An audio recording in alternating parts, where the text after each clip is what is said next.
Le Barça connaît un mercato mouvementé en janvier 2025, Ansu Fati refuse de partir en prêt malgré la volonté du club, tandis que Frenkie de Jong s'apprête à prolonger jusqu'en 2030, apportant une bonne nouvelle aux supporters. Avant de commencer, si c'est la première fois que tu passes ici, je t'invite à t'abonner, c'est gratuit, ça prend 2 secondes et ça fait plaisir. Merci beaucoup à toi. Ansu Fati s'oppose à un départ en prêt, le Barça dans une impasse. Alors que le mercato hivernal de janvier 2025 bat son plein, le FC Barcelone se retrouve confronté à une situation délicate avec Ansu Fati. L'ailier formé à la Masia, censé incarner le futur du club, traverse une période compliquée, marquée par une irrégularité persistante et une concurrence accrue. Malgré les efforts des dirigeants catalans pour lui trouver une porte de sortie sous forme de prêt, l'international espagnol campe sur ses positions et refuse catégoriquement de quitter le club.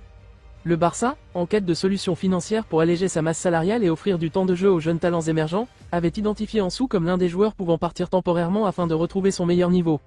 Xavi, bien que toujours attaché au joueur, n'a cessé de lui envoyer des signaux sur son rôle réduit dans l'effectif actuel. Avec Lamine Yamal qui continue d'éblouir, Rafinha qui monte en puissance et Joao Félix qui semble désormais indispensable, l'avenir immédiat de Fati à Barcelone s'assombrit. Selon plusieurs sources proches du club, la direction Blaugrana a multiplié les contacts avec des clubs anglais et italiens pour lui trouver un point de chute. Brighton, où il avait déjà été prêté lors de la saison 2023 à 2024, aurait envisagé un retour, tandis que l'AC Milan et l'Atlético Madrid auraient montré un intérêt. Mais le principal concerné refuse d'écouter ses propositions, affirmant en interne qu'il croit toujours en sa capacité à s'imposer au Barça. Cette posture met Joan Laporta et Deco dans une position inconfortable. Le club voulait absolument dégager de la masse salariale pour permettre l'arrivée potentielle d'un milieu ou d'un latéral lors de ce mercato hivernal. Le refus d'Ansu Fati complique donc les plans barcelonais, et certains, au sein du club, commencent à perdre patience. Une situation qui pourrait devenir encore plus tendue dans les prochaines semaines. Le Barça, en pleine réorganisation, reçoit une bonne nouvelle avec la probable prolongation de Frenkie de Jong jusqu'en 2030, renforçant ainsi le projet de Hansi Flick malgré les défis financiers du club. Frenkie de Jong, de son côté, prêt à prolonger jusqu'en 2030.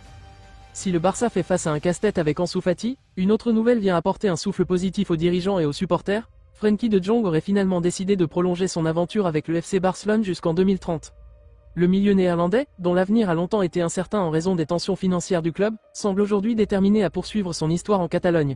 Après plusieurs saisons où Manchester United, le Bayern Munich et même Chelsea ont tenté de l'attirer, Frenkie a finalement pris la décision de sceller son avenir en Blaugrana. D'après des sources internes au club, les discussions ont avancé dans le bon sens ces dernières semaines et l'annonce officielle pourrait intervenir d'ici la fin du mois de janvier. Son nouveau contrat inclurait une baisse progressive de son salaire pour s'adapter aux besoins financiers du club, mais avec des primes liées aux performances et à la durée de son engagement. Cette prolongation est un véritable soulagement pour Xavi, qui considère Frenkie comme l'un des piliers de son projet. Avec Gavi, Pedri et Gundogan, le néerlandais compose un milieu de terrain de très haut niveau, essentiel pour les ambitions du club sur la scène nationale et européenne. Si le Barça espérait conclure ce mercato avec quelques départs stratégiques, la situation d'Ansu Fati reste un problème épineux. Mais la prolongation de Frenkie de Jong est une preuve que certains cadres du vestiaire croient encore en l'avenir du projet barcelonais. Une fin de mercato qui s'annonce donc mouvementée du côté du Camp Nou.